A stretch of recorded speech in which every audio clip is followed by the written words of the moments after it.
Welcome to Home Decor Through the Eyes of a Realtor. I'm Realtor Esther Schmidt with the Edie Waters team at Keller Williams, and we're in my home today. I've got some tips for you for Christmas decorating. Come on in. I'm not an interior decorator, but I have learned a few things by walking through homes as an agent, plus the years that I've enjoyed decorating my own home. The way I start with Christmas decorating, and I say this because I know a lot of people are overwhelmed with Christmas decorating, but I start with a couple of magazines, looking through them, and I always come up with the same conclusion.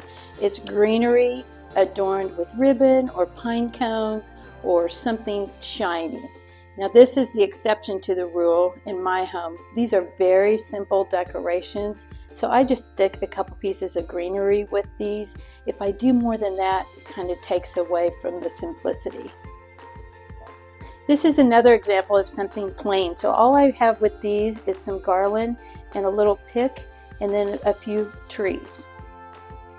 Here's another thing I've learned. I could do a large arrangement here. However, then when it comes time to eat, I'm not able to see the people sitting at my table. So I've done just another plain arrangement, and I saw in the magazine how you can take your own wrapped gifts and use those as decor, which makes a whole lot of sense. These were some that I already had, but again, just two pieces of greenery, a bow, and some little adornments. Here's an example of using things that you have around your house. This bowl sits here year-round. I take this wreath, throw it in there, and put, really these are my favorite Christmas tree decorations. Set those in there. And this is one of my favorite little arrangements.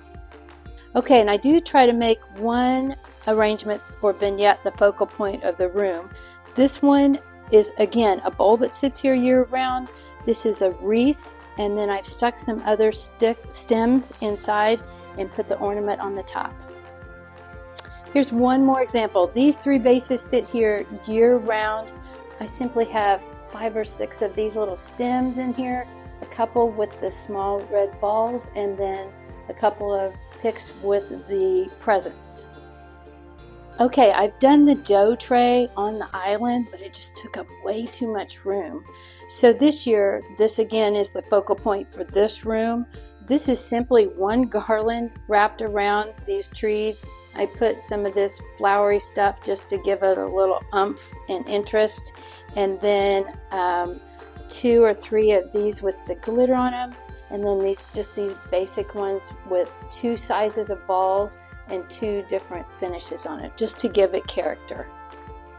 And remember, with your Christmas tree, it doesn't have to go in one particular room. Ours fits best in our entryway, and I like it there to greet visitors as they come in the front door. Plus, you can see it from the outside, so it gives a little added effect to our exterior decor. For those of you that like to shop after the season for discounted items, go for the greenery, the picks, the little pieces, and keep those for next year, and you can put those together in arrangements. You don't have to have a plan. Just wait and see what fits when you're ready to do it. We hope you enjoyed these tips and tricks today. Thanks for joining us for another session of Home Decor Through the Eyes of a Realtor. We look forward to seeing you next time.